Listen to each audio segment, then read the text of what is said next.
적인 안전자산인 금 가격, 여기도 그래프가 있습니다. 금 가격 제가 이 그래프를 한 땀 한 땀 다 그려요.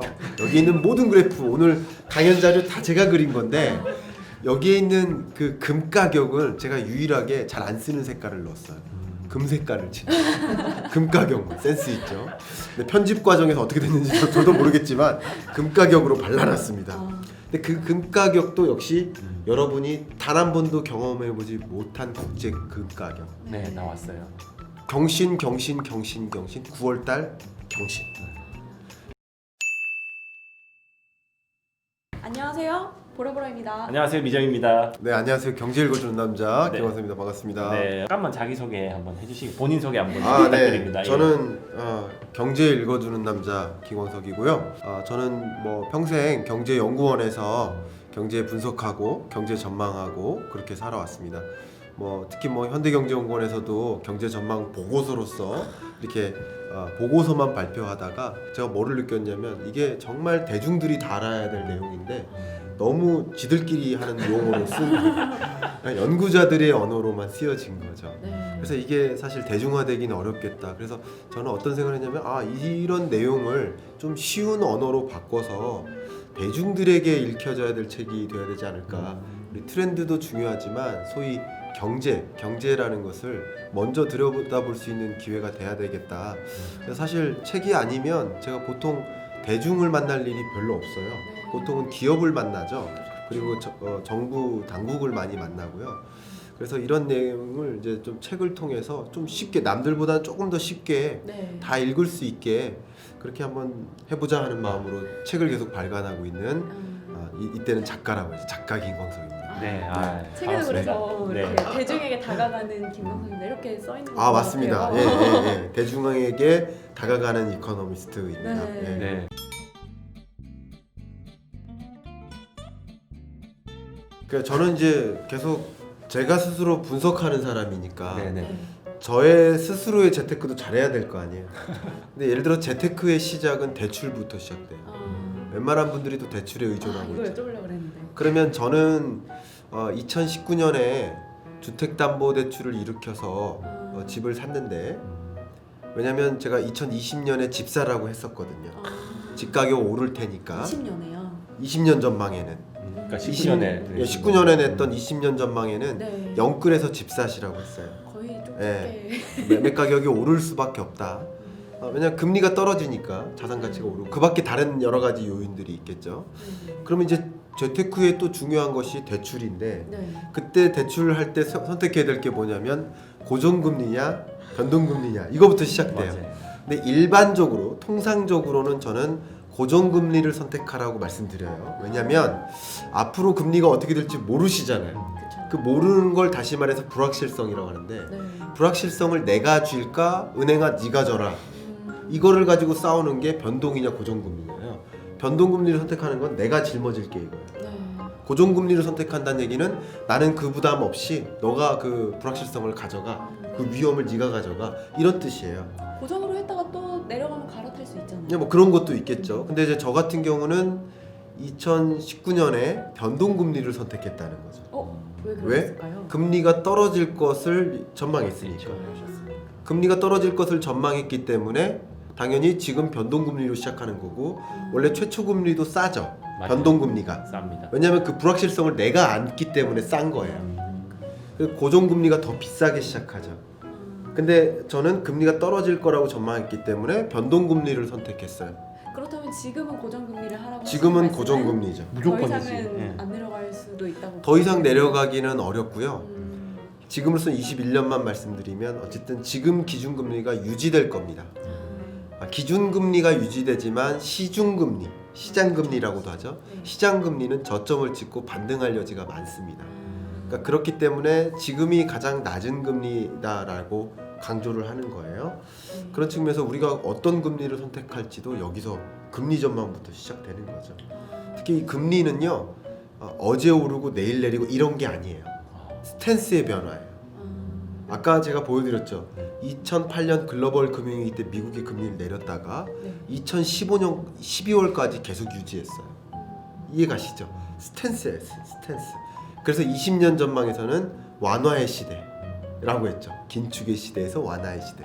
시대가 변화하는 거죠. 그래서 한동안 낮은 금리가 유지될 것이다 이렇게 보는 것이 네. 기본적인 컨센서스라고 보시면 좋겠습니다.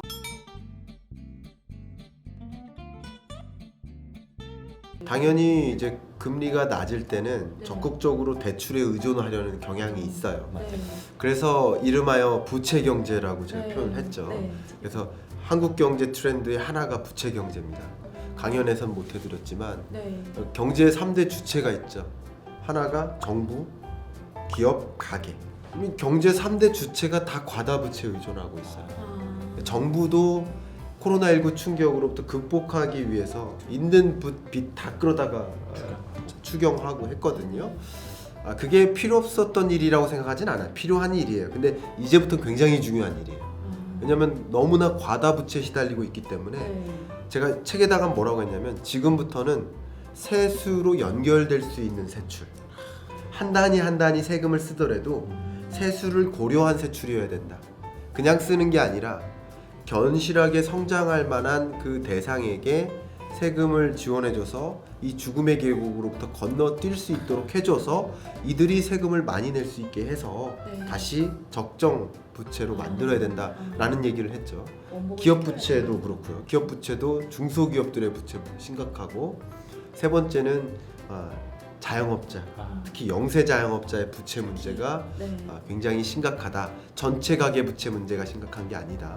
네. 이런 것들은 정책적으로나 우리 가계 여러분들도 나는 얼마만큼 적정한 빚에 의존할까, 이런 것들도 굉장히 중요한 재테크예요. 내가 얼만큼 빚에 의존해서 투자할까, 이 이상은 안 넘어야 돼 하는 것도 굉장히 중요하거든요. 네. 예, 그런 것까지 디테일하게 말씀해드릴 시간은 없을 것 같아서 네.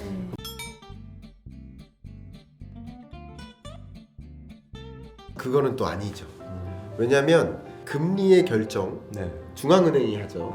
그럼 중앙은행이 금리를 결정할 때 가장 중요하게 보는 변수가 물가예요. 그러니까 물가는 너무 높아도 안 좋고요, 너무 낮아도 안 좋아요. 그래서 디플레이션 우려를 제가 하나의 키포인트로 뽑았죠. 또 디플레이션 처하면요 정말 절대 안 됩니다. 정말 그 일본처럼 가는 거예요.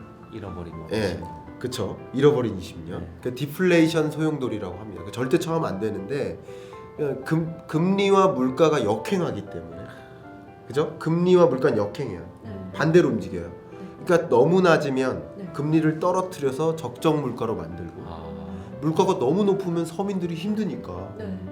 뭐 밥 사 먹겠습니까? 비싸서.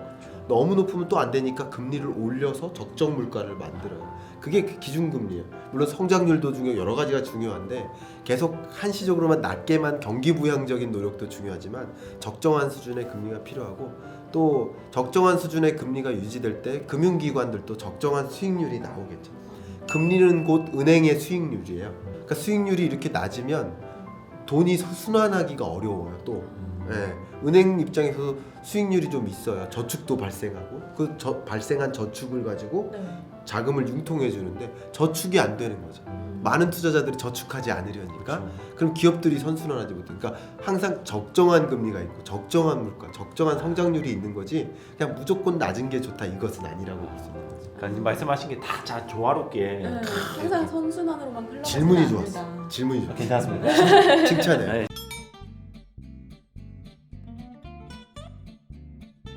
재테크, 네. 일단은 금리가 떨어지면 네. 유망한 것 중에 하나가 보험이죠. 보험. 예, 보험 상품.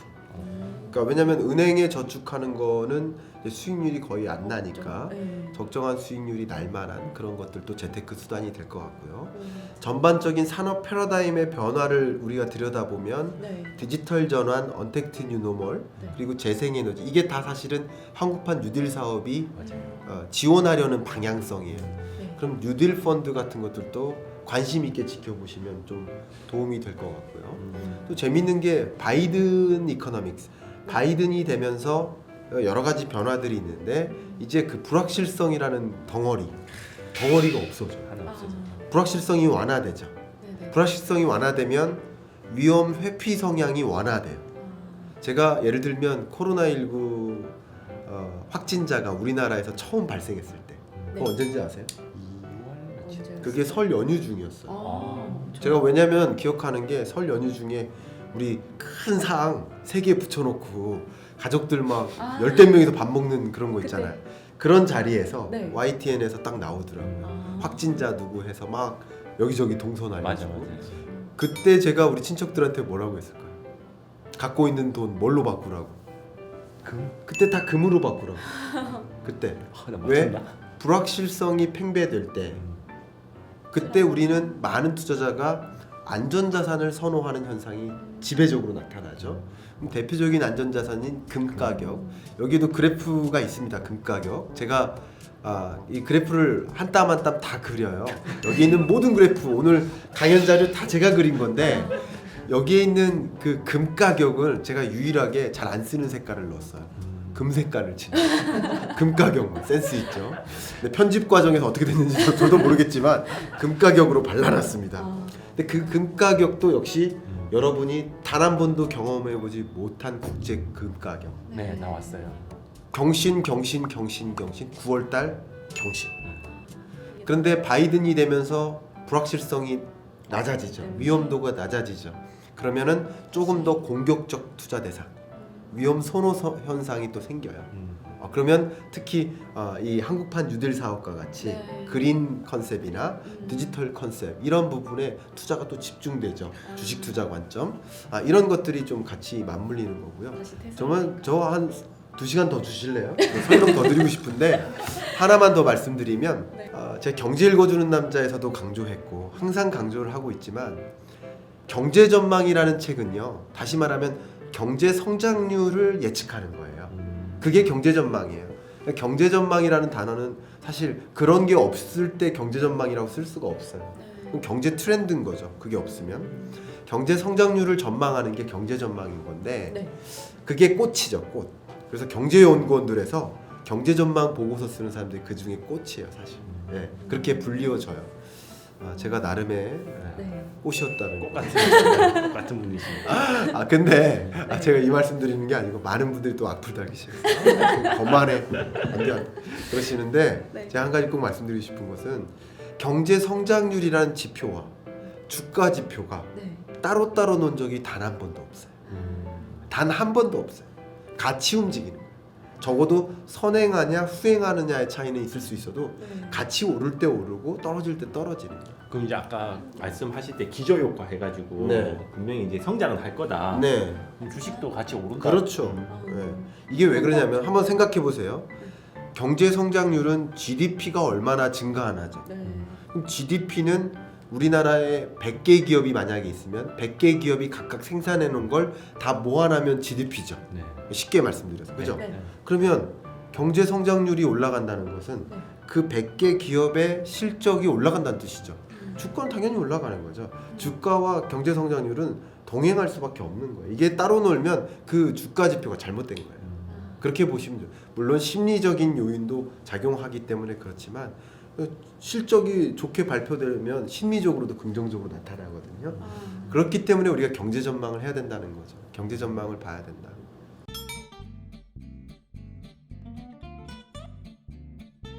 기본적으로 왜 이렇게 질문 좋으시네요. 괜찮았나요? 네. 네. 바이든이 네. 기본적으로 아까 말씀드렸듯이 중국인 빼고 세계 지구인들은 중국을 별로 안 좋아하는 경향이 있어요. 예, 맞습니다. 중국 인근에 있는 지역들도 정말 싫어해요. 예를 들어 몽골 저 몽골 다녀왔거든요. 네. 근데 몽골인들도 그렇게 싫어요. 왜 싫어할까요? 이 사람들이 이제 더 이상 유목민이 아니죠. 도시인이에요. 그러면서 이 비타민 C를 섭취해야 된다는 니즈가 생겼어요. 그래서 과일도 먹어야 되고 채소도 먹기 시작했어요. 근데 중국산 값싼 농산물에 의존하다 보니까 농업이 안 커요. 농업이 별로 없어요. 그러니까 너무 싫어요.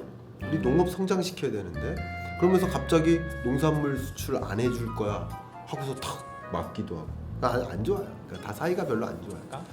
근데 바이든도 중국에 대해서 강경한 태도를 갖고 있는 건 마찬가지예요. 역시 지구인이다 보니까. 네. 우주인은 거의 좋아할지도 지구다. 모르는데 더더군다나 바이든의 머릿속에 가장 중요한 게 환경이거든요. 오바마하고 비슷해요. 오바마 대통령 8년 동안 부통령 생활했던 사람이에요. 맞아. 그러면 오바마 경제정책 방향이 바이든의 정책하고 딱 들어맞는 거예요. 근데 오바마의 정책 기조 1번이 뭡니까? 그게 녹색 성장이에요. 그린 그로스라고 했죠. 그거 다시 부활시키는 거예요. 근데 환경 막 규제 안 지키고 하는 그 대표적인 게 중국이죠. 미세먼지 바이든이 이끄는 이런 탄력이 받는 이런 산업 패러다임 변화를 한번 보시면 네. 바이든이 탄핵되지 않는 한 이 음. 기조가 계속 유지될 거 아닙니까? 그렇죠. 그러면 일시적으로 바이든주가 바이든 테마주라고 하죠. 이런 것들이 급등한 거 있지만 어쨌든 적정한 조정이 있고 적정한 가격을 형성했을 때 기술적 분석이 가능하면 그런 게 더 좋겠죠.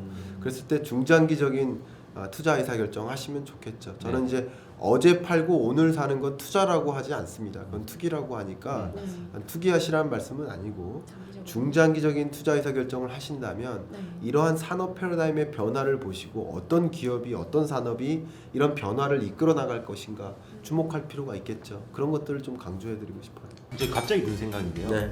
이 그린 뉴딜이라는 게 어떻게 보면 바이든하고 정책적으로 누리는 거잖아요. 네. 예상을 하고 한 건 아니겠죠? 그렇진 않습니다. 그렇죠. 제가 말씀드리는데 디지털 뉴딜, 그린 뉴딜은요 갑툭튀가 아니에요. 원래 있었는데 이제 원래부터 트럼프일 때는 그럴 수밖에 없었어요. 아까 제가 강연 중에도 그대로 말씀드렸잖아요. 디지털 전환은 원래부터 일어나고 있었다. 언택트 뉴노멀도 갑자기 튀어나온 게 아니다. 원래부터 그러했었는데 그게 이제 코로나19가 가장 앞당겨진 것뿐이죠. 그린 뉴딜도 이미 그런 방향성은 2015년에 확정됐던 거예요. 파리 기후 협약 2015년에 약속한 거예요. 그래서 2020년까지 네. 어떻게 이산화탄소 저감할지 이행 계획안 써서 제출하기로 되어 있어요. 이미. 그래서 미국, 일본, 유럽의 선진국들 다 제출 완료했고요. 우리는 여기 그 파리 기후협약 대응 위원회가 있어요. 여기 광화문에 반기문 총재께서 그 위원장 하고 계신 거예요. 지금 최고 적절한 장이시죠. 왜냐하면 유엔 총재였으니까 당시 파리 기후협약 당시 유엔 총재셨으니까. 그래서 2020년까지 그 계획안 제출하고 21년부터는 줄여 나가야 될 방향성이 이미 있었어요. 그래서 제가 재생에너지 산업에 대해서는 21년 전망에 안 썼고 20년 전망에 썼다는 말씀을 그래서 드린 거예요. 원래부터 그러했다는 거죠. 원래부터 그러했는데 이 코로나19의 경제 충격이 있으면 다 극복해야 되잖아요. 미국도 극복해야 되고 우리 중국도 극복해야 되잖아요. 극복하는 수단이 다 뭔지 아세요? 그게 인프라 정책이에요.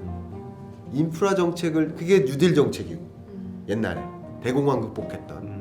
그러니까 뉴딜 정책도 그렇고 다 인프라 투자만큼 정부가 적극적으로 공적 자금 투입해서 인프라 투자를 진행하면 경제 회복 속도가 굉장히 높아요. 그걸 또 역주기 정책이라고 해요. 충격이 있을 때 그걸 보완하는 거예요. 인프라 투자로 메꿔서.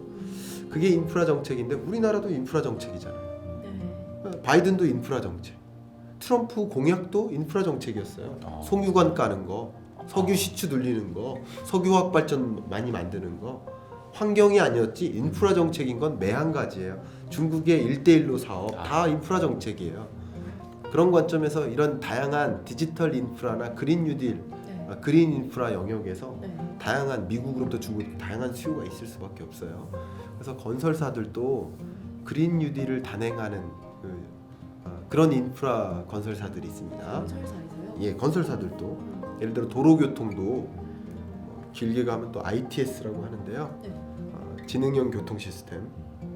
이게 뭐냐면 어쨌든 이 탄소 에너지를 탄소를 저감하는 효율적인 운송. 예를 들면 가로등이 전기 끌어다 쓸 텐데 자기 스스로 발전하는 태양광 더하기 ESS로 스스로 발전하는 가로등 이런 걸 깔아도 도움이 되잖아요. 그러니까 그런 식으로. 그리고 도로에 예를 들어서 인공지능 신호등. 제가 이거는 2017년인가 18년에 실제 정보화진흥원이라고 있습니다. 대구에. 여기에 제가 직접 제안했던 사업이에요.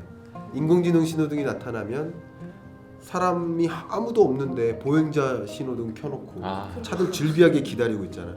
이거 에너지 소비 낭비잖아요. 맞아요. 그린 컨셉에 안 맞거든요. 이런 식으로 교통 영역에 다양한 디지털 기술들을 접목하는 거 이런 것들을 ITS라고 합니다. 소위 하이패스도 에너지 저감 정책. 그렇죠. 안 기다리잖아요. 그리고 바로 패스하잖아요. 저는 개인적으로 30km 그 속도 제한을 안 지키는 걸 더 좋아해요. 왜냐면 브레이크를 밟는 밟아야 순간 되니까. 우리는 에너지 더 쓴 거거든요. 그래서 이미 하이패스 그 통과 구간도 네. 더 개선되고 있잖아요. 크게 막 이렇게 그렇죠. 가고. 고속으로 통과해도 네. 되게 이런 식으로의 노력들이 다 ITS 범주에 들어갑니다. 네. 그 교통 사인 뭐 여기서 천호대교까지 얼마 걸려요 알려주는 거. 그럼 먼저 준비하잖아요. 이런 것들이 다 ITS예요. 그러니까 그런 식으로 그런 종류의 인프라 사업 발주들이 세계 각국에서 많이 나타나기 때문에 그런 식으로 접근하는 기업들이 이 건설 산업 영역에서 여러 글로벌리 부상하는 인프라 사업을 이제 가져올 역량이 더 되는 거죠. 네. 그러니까 그런 기업에게 적극적으로 움직이는 네. 선제적으로 움직이는 기업들한테 적극적으로 투자해서 하는 게 좋겠죠. 어쨌든 오늘 이제 좋은 저희가 경제 전망이나 뭐 이런 이야기들 나눴는데 네. 앞으로 또 기회가 되면 저희가 한 번 더 모시겠습니다. 아, 네. 꼭 나와주십시오. 예, 꼭 나오도록 하겠습니다. 네, 네. 그러면 오늘 방송은 저희는 여기까지 하겠습니다. 네. 네. 구독과 좋아요, 알림 설정. 네, 꼭 해주시고요. 부탁드리겠습니다. 예, 저희는 여기까지 하겠습니다. 네. 고맙습니다. 감사합니다. 감사합니다.